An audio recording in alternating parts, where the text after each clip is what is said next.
Hello everybody and welcome back. In this tutorial we're going to be covering quiz number 26, which wraps up beams under axial loading. So as you guys remember before when we talked about the beam approximations, more specifically the Euler-Bernoulli beam approximations, we just discussed beams subjected to bending moments. So we typically say that those are beams under flexure. Now in the real world, of course, we have beams under flexure, but there is a chance that that beam will also have an axial load. And once it does have an axial load, the behavior changes a little bit. It gets a lot more complicated when we talk about design. However, for this class, when we talk about beams under axial load, we're keeping it actually pretty simple. As you guys will see, this is finally a nice, easy quiz. So something to celebrate about, nice, simple quiz. So let's jump into the theory. So when we're talking about these beams under these axial loads, the same Euler-Bernoulli principles that we had before still apply. So remember that there was three key assumptions, and they are: one, that plane sections remain plane, which again is great because we have a nice linear strain profile throughout the cross section. Two, the deformations are small, and again this is another nice one which has to do with curvature. I won't bore you guys too much with that one. And three, the beam is of linear elastic isotropic material and the effects of Poisson's ratio are ignored. And remember how we talked about last time? That's great because then we didn't have a stress in the 2-2 direction and made our calculations rather simplified. So now let's apply this to a beam under an axial load. So if we look at this diagram up above, as we can see, this is exactly what we had before when we were talking about stresses. Now the only difference here is instead of looking at the stress distribution around the beam, we want to figure out the deflection axially throughout the beam. So if we take the free body diagram of what we see up there on the right, we get this equation right here where the derivative of sigma 1,1 multiplied by the area with respect to x1 plus p is equal to 0. Now, I kept p consistent with Dr. Sammer's literature. However, I just want to emphasize to you guys, this P is not the load at the end of the beams. This P is a distributed load. So that's going to be the key here. And this is under equilibrium. If we actually expand this out, this partial derivative, using the product rule, we'll get the same equilibrium equation that we had before in our assignment, I believe assignment number 5, which we were trying to find the distribution of sigma 1,1 throughout a beam. Now we're taking it a step further and saying, okay, well, I want to know that deflection throughout the beam, that U function throughout the beam. So what I'm going to do is I'm going to take this equation that we have under equilibrium and I'm going to apply the Euler-Bernoulli beam assumptions. And from that, I can transform this equation into the following one. So the derivative of EA multiplied by the derivative of that displacement function U plus P is equal to 0. So again, I used the assumptions from an Euler-Bernoulli beam. I was able to simplify the equation on the left to the equation on the right. So again, in design, beams under axial load, a little bit complicated. However, in this class, we're mainly sticking to this right here, finding that displacement function U. So if this was a final exam scenario or a midterm scenario, just write this equation down here. It's a nice equation. And then we're typically going to give you the area, the elastic modulus, and then we can easily solve for that displacement function U. Of course, this will be a differential equation. So therefore, any loads that we have at the end of the beams or any boundary conditions that we may know, that makes no sense at all, that we may know, we're going to use those to solve for the coefficients that result in a differential equation. So as you guys will see in question number 2 of the quiz, we're going to use this equation to solve the problem. So with that being said, let's jump into the quiz. Alrighty guys, welcome to the quiz. Like I said, I have my fingers crossed. Nice, simple, most importantly, quick quiz. I know that they've been pretty beefy lately, but don't worry, we're almost at the finish line. You guys are doing great. You guys should be very proud of yourselves. Civi 398, hardest third-year course, but you guys have been doing amazing. So let's jump into the quiz. Question number 1 says, the shown two-dimensional beam deforms such that the vertical lines stay vertical and the vertical lines keep their original length while the new horizontal position is given by small x1 is equal to big X1 plus U1 x1, where U1 is a function of x1. The center line of the beam deforms according to the function y is equal to f of x1. So basically y is a function of x1 as well. It says, what is the small strain matrix as a function of the new position in the beam? So the question's a little bit weird at first, but then we kind of have to realize what it's asking for. So the small strain matrix, we said, okay, well, I remember that if I have the gradient of u, I can find that small strain matrix, no problem at all. Well, the question becomes, how do I find the gradients of u? Well, I actually had to find the displacement functions u. So basically, if I have those displacement functions u, I am good to go. So I'm going to come down here and say, all right, well, I know that my displacement functions u, there's going to be 3 components because we essentially have 3 dimensions. Now, as we're going to see, one of the dimensions we technically ignore, which is going to be the dimension 3, but we have to consider dimensions 1 and 2. So if we look at these displacement functions, the first one that we're going to want to look at is how does the beam vary along that E1 direction? So if I were to draw an arrow like this in the E1 direction or the X1 direction, how does that beam vary? Well, it actually gives us the position function x1 is equal to big X1 plus U1 X1. And we know that the displacement function u is simply going to be that small x1 minus big X1. So if we look at that equation right up there, well, if we minus a big X1, we're essentially just getting rid of that X1. So therefore, our U1 is simply just going to be U1 of X1. So down here, I could say, all right, this is going to be U1, and this is a function of X1. And it's going to be very important to know what these are function of, because of course, when we do that displacement gradient or nabla U, we're taking those partial derivatives. So now that we got U1, the question becomes, okay, well, now that I have U1, how does the beam deform in the X2 direction? So I'm drawing another green arrow. I'm saying, all right, well, how does it deform in that direction? And we're actually given this function right here. And I don't know why it's because of this. You guys can barely see it. Let me circle it. It'll be a little bit easier. We're given that y is equal to f of x1. So it's a function of x1, but this describes that movement in the vertical position. So we say, all right, this is going to be y. And again, this is a function of x1. And that being a function of x1, that's going to be very important to us moving forward. And of course, we're only dealing with 2 dimensions, so it's not going to move anywhere in that 3rd dimension. So I am just going to put 0. So that's nice and easy. So what I'm going to do is I'm going to come down here. Now that I have my displacement functions, I can find my displacement gradient. So nabla u is going to be equal to, and I'm just going to draw some of these right here. I'm not going to cut the video or anything. I think that this is a nice video where we can do it together, where it's short enough that you guys hopefully won't get too angry at me. So the first one's going to be the partial derivative of u1 with respect to the x1, big X1. The second one's going to be the partial derivative of u1 yet again with respect to big X2 now. So that's why we always keep u1 along the first row, and then we switch the big X's. The last one's going to be with respect to big X3, but since we don't have big X3, we know that this is just going to be 0. Moving down, we got the partial derivative of u2 with respect to big X1, and then, oops, I say it out loud, but then my hand writes something else, typical me, and then the partial derivative of u2 with respect to big X2, and of course we don't have an X3, so that'll be 0, and then we also don't have a u3, so the bottom here will all be 0. So I'm trying to keep it in 3 dimensions. If you guys want to do it in 2 dimensions, and you guys know that all the 3rd dimensions are going to be 0, you guys can do that too. All right. So what we can do is we can move on forward. And I didn't go into depth on how to do these partial derivatives because you guys are experts now. If we were to look at u1, which is going to be what we're doing for the first row, we're looking at this right here. So this is u1. And all we know is that u1 is a function of x1. So what I can do is I come down here and say, all right, well, I'm taking the derivative of u1 with respect to x1. Well, I know that u1 is a function of x1. So it'll be basically u1 prime as a function of x1 as the first one. Now, if we go to the second column here, we're taking the derivative of u1 again, but this time with respect to x2. However, u1 is a function of only x1.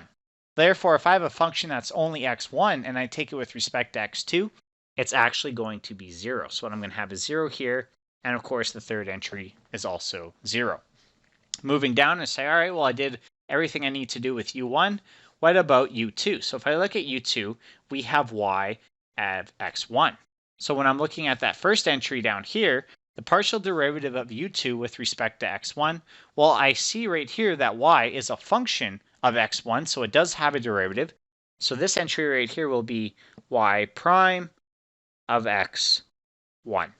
Moving down to the second one, so what I'm going to do is I'm just going to erase the highlighting. Moving on to the next term, which is right here, I'm taking u2 again, but I'm doing the partial derivative with respect to x2. Now, if I look at y, it's only a function of x1, just like before.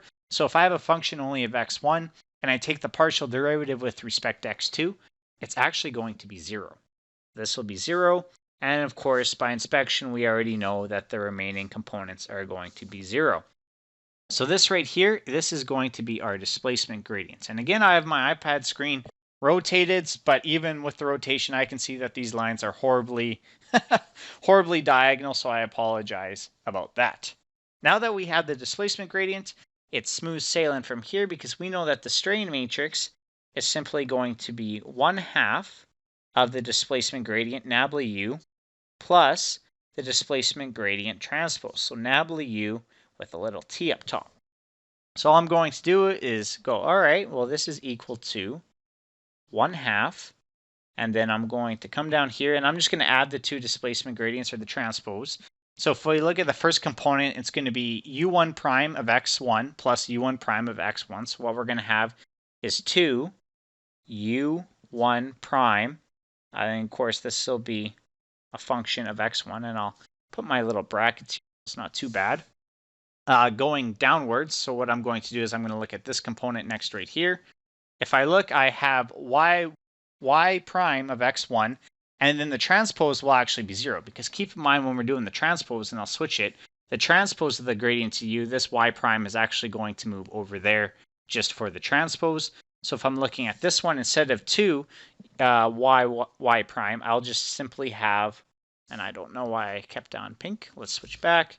I'll have y prime of x1, and of course the bottom one will simply be 0. Now if I move to the other side, the first component here, well, it's going to be 0, but as we mentioned, we will have a component there in the transpose as that y1 prime will move to that side. So this component here will actually be y prime of x1. And of course, the rest are going to be 0s. Even after we transpose them, these will still be 0s. So I say, all right, well, that's looking just fine right here. I can come down and say, all right, well, all I have to really do is apply in that 1/2 into all the factors. And I'll come down here and try and make it even nicer. Or it kind of sucks that I have the page break right in the middle, but let's see how nice we can make it. So of course, I'm going to come down here. And I put it in terms of y prime. I flipped the iPad. That's a little bit too crooked for you guys. You guys deserve a nicer bracket than that. All right, let's go with that. So y1 prime, or I guess u1 prime, that's just the same as saying du with respect to x1. So what I'm going to do is I'm going to take the partial derivative of u1 with respect to x1. So that's what the prime is. Moving on to the next column, I move in the 1/2. So I'm going to have 1/2 of the partial of y with respect to x1. Then I'm going to have 0. Moving down, I have 1/2 again. So again, this is symmetric. So once you solve for one, you guys can easily solve for the rest. Dy with respect to dx1. And then the rest are going to be 0s. And I believe that this is one of the possible answers that you guys have on E-class, and now you guys know where it comes from in case you guys were having a little bit of difficulty. I was going to say trickiculty, but of course that's not a word. Doesn't make much sense, so this is actually how you do it. All right, guys, let's move on to question number 2, where we're going to explore that equation that we determined in the theory. So question number 2, last question of the quiz, says the shown axially loaded beam is made of a linear elastic material with a unit area. So this is actually going to be a key to this question, because if we remember that formula, we have the Young's modulus, the area, and the displacement. And it says that it also has a varying E such that E is equal to 200 minus 20x1. If the distributed load is equal to 0 and the beam is subjected to an end load of value P, then determine the differential equation of equilibrium in terms of the horizontal displacement u1. So what I'm going to do is I'm going to come down here And let's switch to, actually, shall we go pink? Yeah, let's go pink. So remember from the theory, I said that the differential equation of displacement for this type of beam, so a beam under axial load, is simply d with respect to dx, and I'll go big dx, why not, times a multiplied by the derivative of du with respect to dx plus p is equal to 0. So now this is a trick question, and this is something that you would definitely see on the exam, because they're saying, a lot of students will go, oh, this p, well, this is equal to this p right here. That's not true. Remember that this p right here, this is the distributed load. This is not a point load at the end. This is a distributed load. And if we look up at the question, it says that the distributed load, and I'll highlight this here, distributed load is equal to 0. So I'm going to highlight that, and I'm going to say, okay, well, because of that, I'm erasing this p right out of this equation.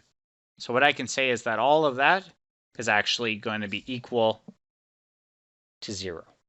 So that's the one thing. People will see the p there, and they'll go, oh, okay, well, there's the p in the equation. Nope, that p is the distributed load.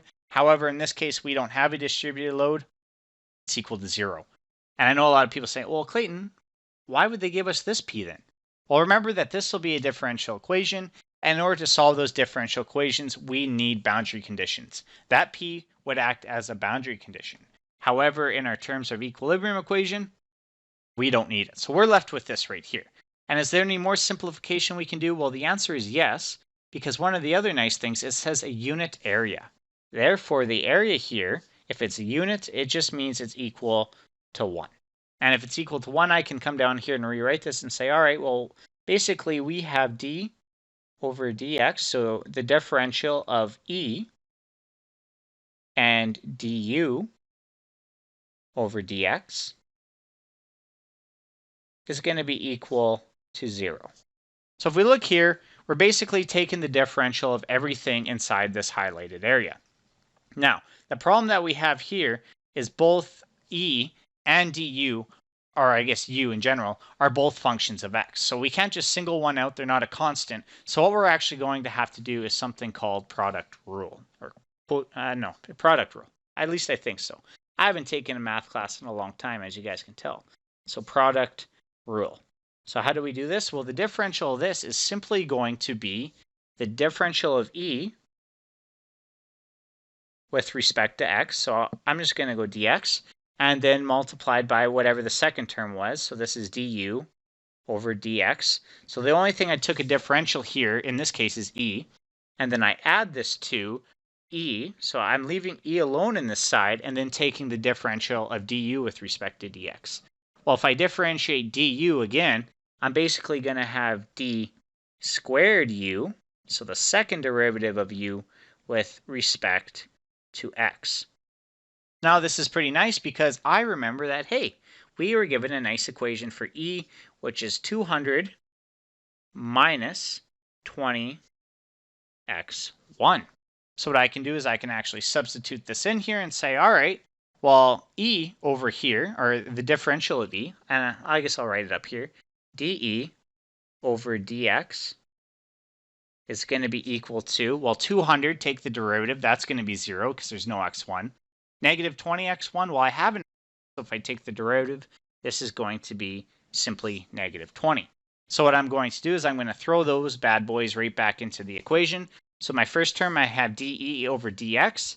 Well, we said, all right, well, that's just simply negative 20, and this is multiplied by du with respect to x. And then we go plus e. Well, our original form of e is 200 minus 20x1. And then we multiply this by the second derivative. So this will be d squared u with respect, of course, to x. So dx squared. And we know that this differential equation is equal to 0. And that's it right there. That's our differential equation. So if we wanted to solve it, we'd throw it in Mathematica. Of course, we're going to have some of those coefficients. How do we find those? Well, that's when we would use this boundary condition P at the very end. And we'd also utilize the boundary conditions over here at the left-hand side. For instance, since it's fixed, we know that the deflection at that point must be equal to 0, as well as the rotation. But in terms of finding the answer to this question, it's simply going to be this. Because again, once we have the differential equation, all we have to do is throw it in Mathematica, solve it, and we are good to go. And that's the quiz. Like I said, short and sweet. It's about time. At least I hope you guys are thinking the same thing. It's been a little bit long lately. So thank you guys so much for listening. That wraps up beams. Again, we're going really close to the end of this course. You guys are almost there. Just hang in there a little while longer. So thank you guys so much for listening. I really appreciate it. I will see you guys in quiz number 27.